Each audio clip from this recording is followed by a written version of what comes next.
Hi, welcome to creative Saritha. నేను ఈరోజు మీ ముందుకు వచ్చేసాను. హెయిర్ క్లిప్ ఎలా తయారు చేసుకోవాలో.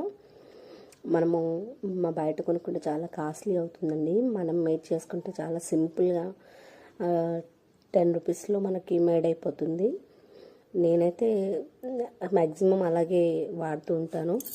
మీకు ఒకవేళ వీడియో నచ్చినట్లయితే, మీకు కూడా ఒకవేళ వీడియో చూసి న్యూ థాట్స్ వస్తే మీరు కూడా చేసుకోవడానికి ట్రై చేయవచ్చు.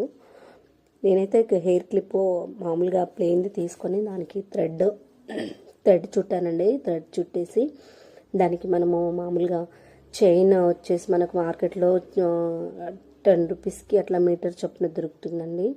ఆ స్టోన్ చైన్ అది తీసుకున్నాను. అది తీసుకొని నేను ఇప్పుడు వీడియోలో చూపించిన విధంగా ఎలాగైతే నేను మేక్ చేశానో అలాగే మీరు కూడా మేక్ చేసుకుంటే సరిపోతుంది. లేదు ఇంకా మీకు న్యూ థాట్స్ తోటి ఇంకా వేరే న్యూ డిజైన్ చేసుకోవాలనుకుంటే కూడా మీరు చేసుకోవచ్చు.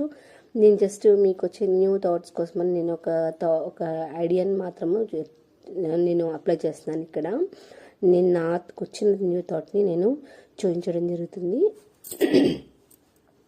ఒకసారి చూడండి, వీడియోలో చూసిన విధంగా సైడ్లకి నేను ఆల్రెడీ రోల్ చేసేసుకున్నాను. మామూలు ప్లెయిన్ దానికి థ్రెడ్ రోల్ చేసేసుకొని అటు ఇటు స్టోన్ చైన్ అంటించేసుకున్నానండి. స్టోన్ చైన్ అంటించేసుకొని నేను ఇంకా తర్వాత ఏం చేస్తానంటే, విరిగిపోయిన బ్యాంగిల్ ఉంటుంది కదండి, మనకి చాలా కాస్ట్లీగా స్టోన్స్ పెట్టి కొనుక్కుంటాము.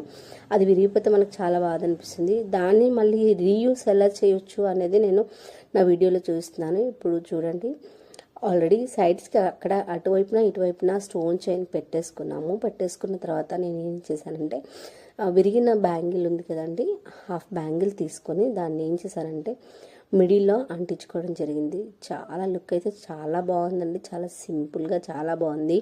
ఇలా మనము శారీ మ్యాచింగ్కి ఏవి కావాల్స్తే అవి మనం చేసుకోవచ్చండి. వీడియోలో చూపించిన విధంగా అందరూ డెఫినెట్లీగా ట్రై చేయండి, సబ్స్క్రైబ్ చేయండి, లైక్ చేయండి. మరిన్ని న్యూ థాట్స్ కోసం. Thank you.